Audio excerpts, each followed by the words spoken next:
Hello and welcome back to my GTNH playthrough. It is Monday, June 8th, and we're just kind of looking at the view because, man, is it a nice view now that we're on 2.9. The game loads just so much faster in this new version, and as you can see, I can even have the render distance up so we can see like the whole of this building, for example. Might inspire me to finish some of my walls on everything, but you can see all the space elevators, mass area. We can get a little better view of how everything's laid out.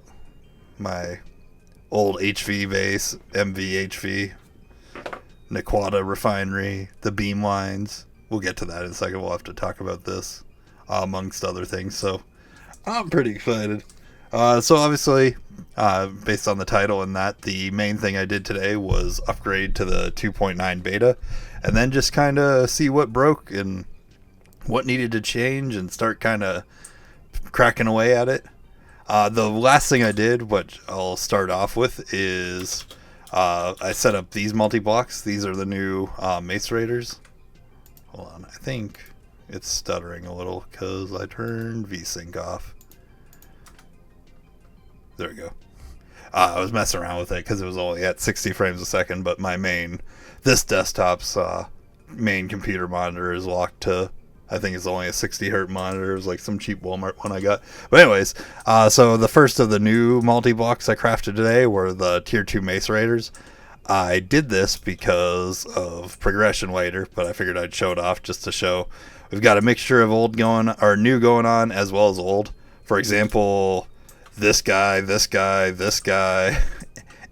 this guy are all technically depreciated. So what I do plan on doing, and I don't regret building all this stuff, by the way, because it got me to where needed to get, which was mainly the Dyson Sphere. But one of the things we can do is type in depreciated and see all the different things that I'll need to go through the whole base. And obviously it's not a huge rush. They just need to be done before 2.10 or 3.0 or however the number scheme goes. But all these things will disappear with the next version. What's nice though, and I wasn't sure if it would be the case, but if you break one of these controllers, like everything still works. Like I can break this guy, for example, which is the old industrial material press. You can see on there it says depreciated. Throw it back in, turn it on, and yeah, it still works. This one's gonna say yeah. So that's pretty cool that actually works like that. I was worried that if I needed to like change a hatch position on a machine, like suddenly I'd have to fully rebuild it, and obviously I don't want to rebuild everything right at once. But when I upgraded to 2.9, like I said, it's been a while since we've upgraded or updated, I should say, and I have myself a document. I did add a couple things to it this time. I know for me, after swapping to Java 25, there's like a Forge tweaks file that I've added to my document to make sure I pull out of the server file when I do it, or else it won't boot for me. And then aside from that, there was nothing really that stood out in the upgrading, except for I made one oopsie, which is in the controls. If we go to controls and we just type button 3. This pick block thing that's from like gameplay, it doesn't explicitly say it, but this button 3 actually is what AE2 uses to be like when you do the middle click craft. That specifically the pick block from gameplay, not the pick block from AE2, is what is used to like be able to middle click and craft. And then you can see we've got a bunch of random stuff going on over here. We've got a whole lot of depreciated. There's a lot of things that changed. So after I got the game started and figured out my control problem, which took a little bit longer, I had to, funnily enough, I actually asked AI and it was able to tell me what the control button was in the Google AI, so good on it. Started looking at the quest book just to kind of get an idea of what I needed to go through and do. So I haven't touched anything on the UV tab. The UHV tab, what did I have here? I had nothing. Yes, the UEV tab had stuff randomly that I know I've clicked on before that just, I don't know how it rewrote it, but they just were not done. Because like most of it's transferred over really well, and some of it's been kind of funny because there's like certain things blocked now by stuff I don't have.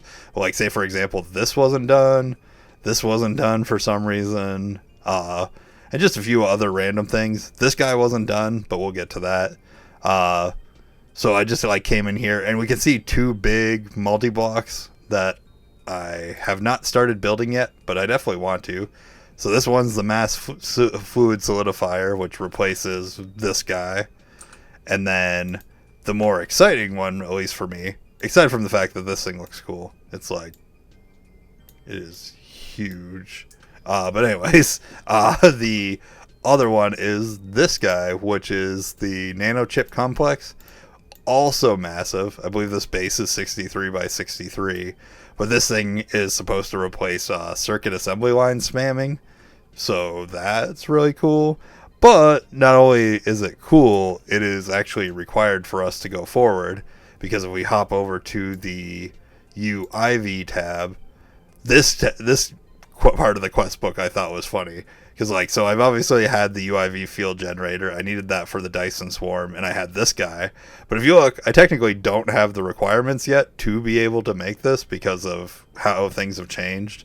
So I did start going through and trying to, like, correct the issues because there's stuff going wrong here. New to this was this auto power IC, and then it looks like to get UMV circuits, this guy is now depreciated because there's the old crafting recipe's not here.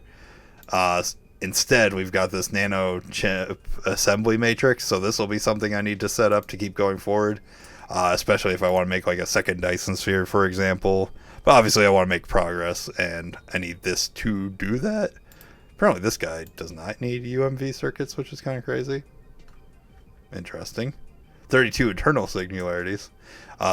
So it looks like also to go forward, I'm going to need this pseudo black hole containment field, which is one of the things I was working on crafting today.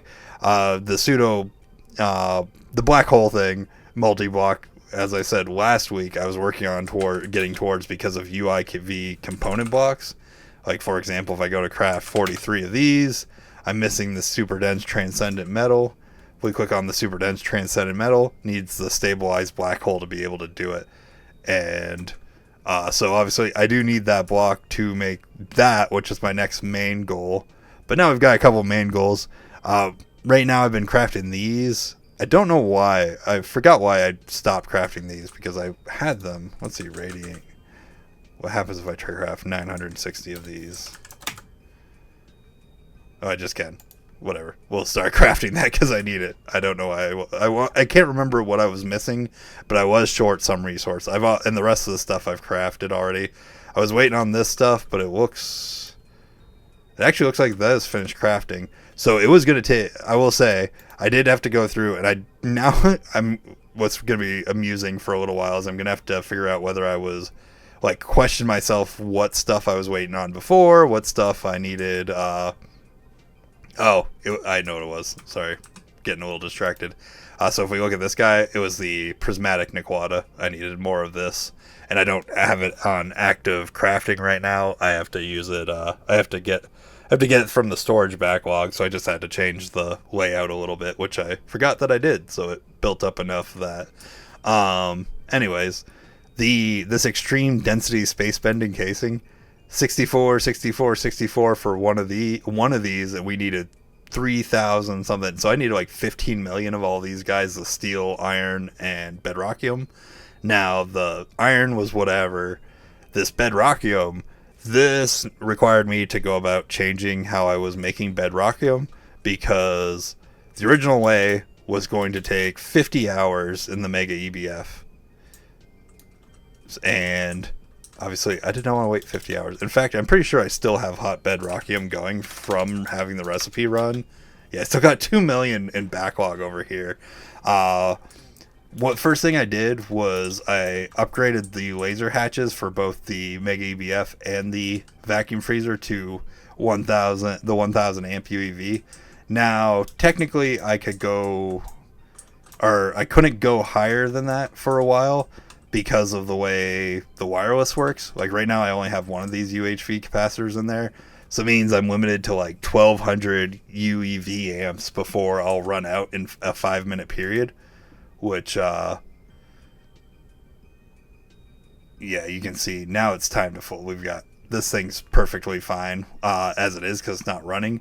But if this were running full bore like it was with the Bedrockium, it could only currently run for 5 minutes with the power balance. I did, however, down here upgrade this guy to the 4000 one because I did add in 3 more UHV capacitors, so this guy can run at 4000. I can't remember the exact number, but it is able to run at slightly higher than 4000 amps of UEV in 5 minutes and not run out of power. So this guy can keep going. However, as you can see by the fact that I still have 2 million in backlog, this is way too slow. It's like 6 seconds for 800. I needed 15 million.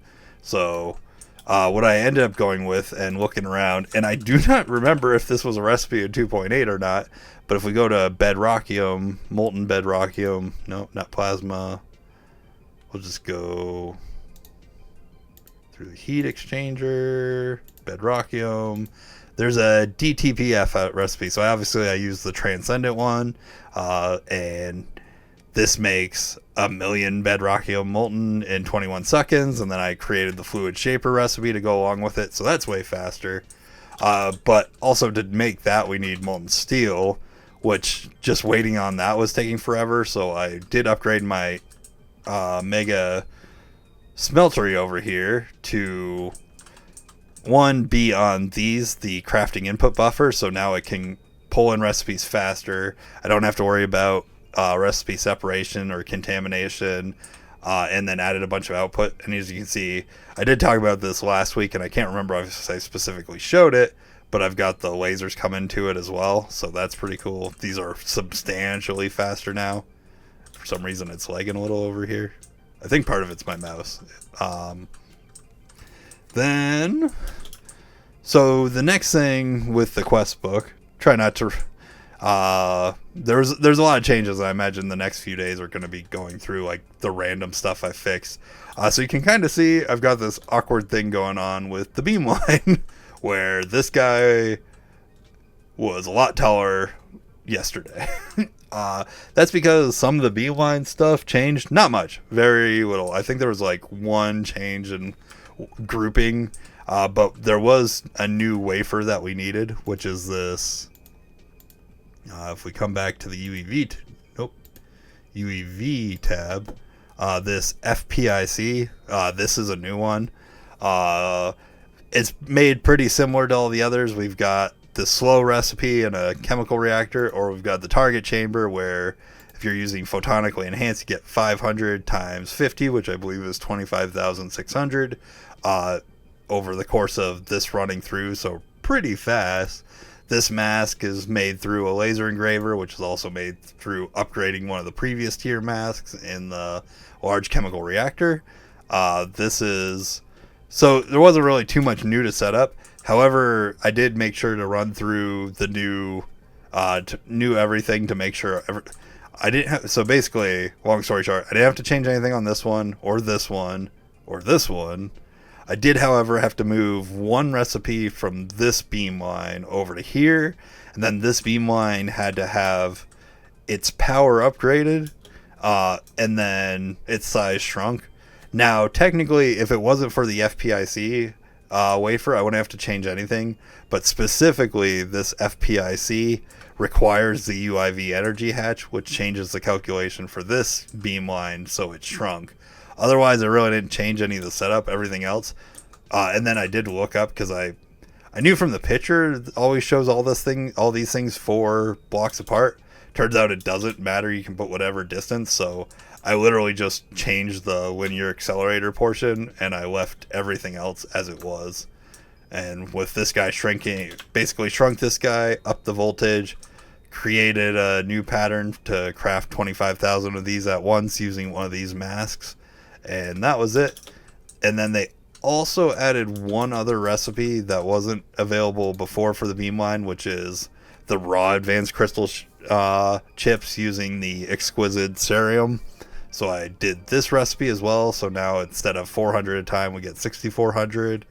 And yeah, that's the beamline. The only thing I could add to it, but I'm not sure if I want to, is engraved Lapitron chips can now be made in the beamline as well. So that's cool. Kind of wish all these other ones could be, but yeah, so this guy can be made, and technically you get 4 chips per crystal now instead of 3, so you get a little more, but it's also a little slower technically. I don't know. So I haven't decided if I'm going to move that over to the beamline or not. I think technically speaking, all the ones that can be made in the laser engraver can be made faster in a laser engraver than on the beamline itself, but that's problems for another day. And also because of that, I did upgrade some of the power on a couple things over here. Nothing too exciting. But so when I did upgrade, the very first thing I wanted to do and didn't actually set up yet was craft. You know, I don't even know where it is in the quest book. But it's centrifuge. This guy, the Spinmatron 2737. Now this guy, for all intents and purposes, is a mega centrifuge, and I've been wanting this because there's so many slow centrifuge recipes. It's going to be awesome to throw this in here. Say, for example, like seaweed or infinity catalyst things, and there's so many things that I want to use this for, which is good. I'm excited to use this for because, and I really shouldn't have claimed some of the quests before I showed all this off, I guess. But some of these quests are literally locked behind the Spinmatron because, yeah, right here. Space-time splitting specifically is locked behind the Spinmatron because this tachyon-rich and spatially enlarged fluid both can be made in the centrifuge, but if you see, it needs this heavy mode required, which is the new Mega Block version. And I'm not sure if this is the case, but it feels like it. I feel like this is the first time where the megas are truly required as part of progression. So that's cool. And sorry, I just can't get over it. It looks so pretty. I've been playing on 8-block render distance for so long, so it just is nice to be able to see things. But yeah, anyways. So the goal for tonight is to set up one of these, and then I'm kind of torn because right now I can't make MV circuits anymore. I just have whatever I have in my inventory, or UMV, excuse me. 131, so not the worst. I've got a little bit of a backlog, but I would like that to not run out. So I'm split between working towards this guy or getting the UIV component blocks first.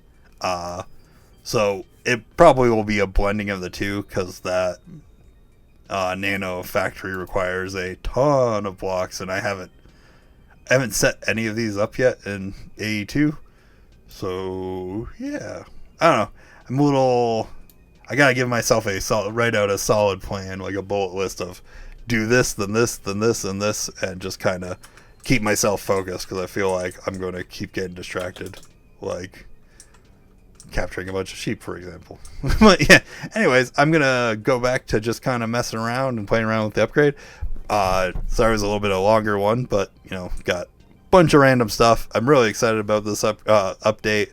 Like I said, the performance alone makes it worth it. Like, it was actually genuinely giving me problems when I first logged in, not because it was running bad, but because it was running so good that it took me a minute to get used to like everything being buttery smooth again, like it's a brand new world, which feels crazy in UIV. But so props to the development team. They did an amazing job with this so far, and this is just the beta, so excited to see what the full version brings.